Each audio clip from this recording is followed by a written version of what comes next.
What's up guys, Noor here and welcome to Book of Showtime chapter 35. As always, if you have a topic you'd like for me to cover for Book of Showtime, be sure to leave it in the comment section down below, or anywhere you can reach me on social media or the Book of Showtime Discord. Alright guys, two things. First off, you probably noticed in the thumbnail, we have a new channel art for Book of Showtime. Vinny, who's been a tremendous friend for me since the day we met, one of the greatest humans to ever be born, she just out of the kindness of her heart decided to give Book of Showtime an upgrade on that front, and I'm eternally thankful. When I got the message, I was staring at it for like 30 minutes because I felt like thank you was not good enough. But thank you so much, Vinny, for being just a tremendous friend and a tremendous supporter of the channel. It's gonna be really cool to have this going forward. It looks awesome.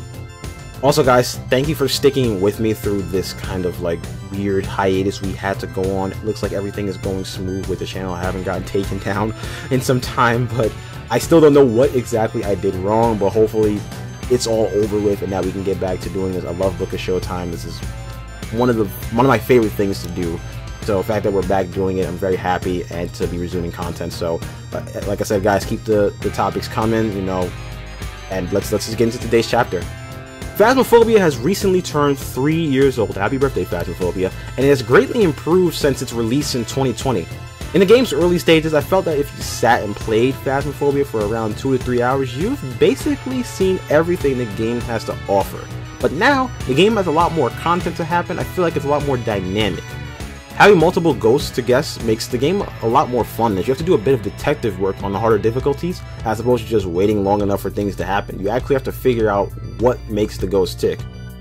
My friends and I, we play this game quite a bit. I'm probably going to hit 200 hours before the year's up, maybe before October is up. This game is really fun. And naturally, when you play a game as long as we have, you start to notice ways that the game can improve. So in today's chapter, we're going to be looking at 7 things I'd like to see added or changed to Phasmophobia. Number 1, accessibility options. This is something that you'll always see me lobby for in any game, no matter what. Accessibility is a huge deal to me in games. I'll keep it a buck, my eyesight, my hearing, and my brain, they're not as sharp as they once were, so when I'm in a PvE environment where it's more lax, I feel like the accessibility options really help. Phasmophobia is also a game that's very dependent on sound cues, and maybe a possible audio indicator to what you see in Fortnite. That would be pretty nice. Another accessibility feature, outlines for equipment. Phasmophobia is a very visually dark game, and sometimes trying to find your EMF or your photo camera on the floor, that can be a big hassle, especially when I know everybody who's played Phasmo has had this happen. It's like the ghost manifests, it's like, where's the camera roll? Looking on the floor, there's a bunch of candles and lighters and smudge and all types of equipment and dots. Everything's on the floor. It's hard to kind of find out, especially because you're going to be in the dark most of the time. So outlines, that would be pretty awesome. Number 2, a timer in the truck. This would be an interesting mechanic to have, just to kind of have an idea of how stingy a ghost can be.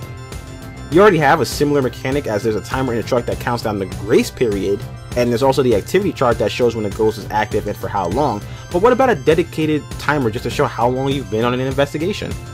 Sometimes you'll get all 3 pieces of evidence fast, sometimes it's balanced out, and then in the most annoying cases, you'll get 2 in a fair amount of time and then spend close to 15 minutes trying to figure out what evidence number 3 is. And that is probably the worst thing about this game sometimes. The ghosts can just be really annoying. Number 3, something to do when you're dead.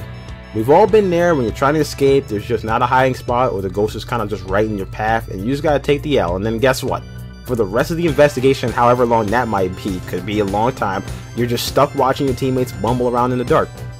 Now, there's always ways around this. You can still pick up certain items and use them to give your teammates clues, or if immersion isn't your thing, just use Discord. But what if there's a way to keep the game engaging post-mortem? Maybe you can communicate through a spirit box for your teammates, or the Ouija board. I'm calling it an Ouija board. I know it's Ouija, but who decided it was spelled like that, or it sounds like that? Come on.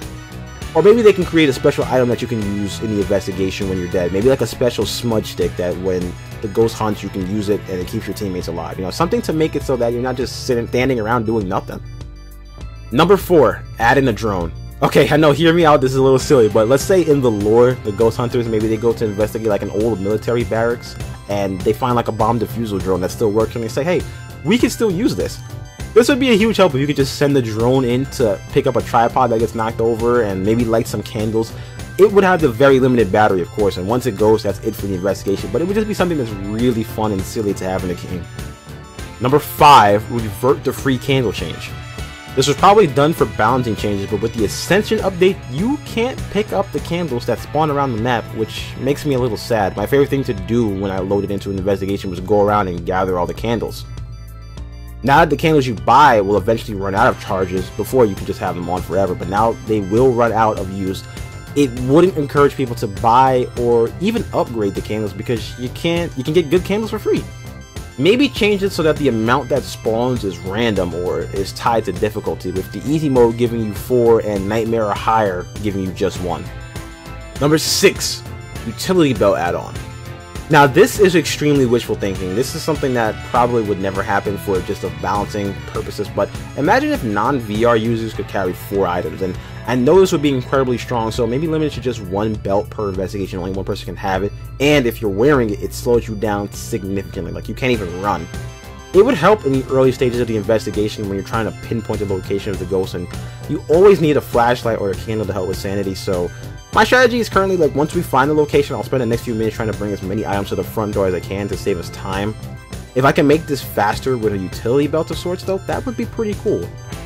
I get that there has to be some level of balance here, so let this be an item that you can take on and off because I think it's only useful in the first few minutes of the game. Number 7, smaller variants of Prison, High School, and the Maple Lodge. It's been months since I played High School. Maple Lodge is still not optimized, and the only reason I played Prison was to attempt one of the weekly challenges. This might just be me and my friends, but we really don't like playing on the bigger maps. The game is just, it's too slow paced for that. If you played High School, you know that map it's kind of terrible, especially if the ghost spawns in the gym. That is the worst. I would love to see smaller versions of these maps, similar to what they did for Asylum. I know it's a smaller camp map, but I would like a map that's actually based on the lodge itself. It would be kind of tiny, yes, but they could still expand it to maybe include a basement or an attic. Before we wrap up this chapter, let's go take a look at what the community has to say about what they would change in Phasmophobia. So my friend Brian says, delete the shop. They need to make it less confusing when adding items to the truck. It'd be cool if we had some perks for the characters or abilities. They should also lower the death percentage penalty to how much time you spent alive. Overall, the game has been super fun. So originally, as part of the 7, I was going to have a segment talking about the shop, which is why you have that ridiculous drone spot. But yeah, I agree here with Brian. A shop rework concept was recently posted on the Phasmo Reddit, but man, it cannot come soon enough. The Phasmophobia shop has become bloated, confusing, clunky. I understand they wanted to update it to fit in line with the update to the warehouse, and while it is sleek and kind of cool to look at, nice to have visually, it is a pain to navigate and set up loadouts. As for perks and abilities that would be really cool and add a new level of depth to the gameplay, maybe a pro and con system to each perk just to balance it out. For example, if you have an ability where the ghost will respond to your actions quicker, when it comes time for the ghost to hunt, it can hear your voice and sense your electronics at a much farther distance. And I'm all for lowering the death penalty. This would tie in with my suggestion for having something to do post-death. And I'm all for lowering the death penalty. This would absolutely tie in with my suggestion for having something to do post-death. Dying can be pretty expensive in Phasmophobia, as you lose all your items, and if your teammates don't snap a picture of your cadaver, you won't get any insurance. My friend Sithy says, it's hard to say, my only gripe with the game right now is the shop or inventory system was way better before the big update. I'm sensing a pattern here. Fix the shop, Kinetic, it's terrible. And my friend Artie, who's played more Phasmo than anybody I know, I made sure to seek her out because I knew she would have a lot to offer for this chapter, and she did, so here we go.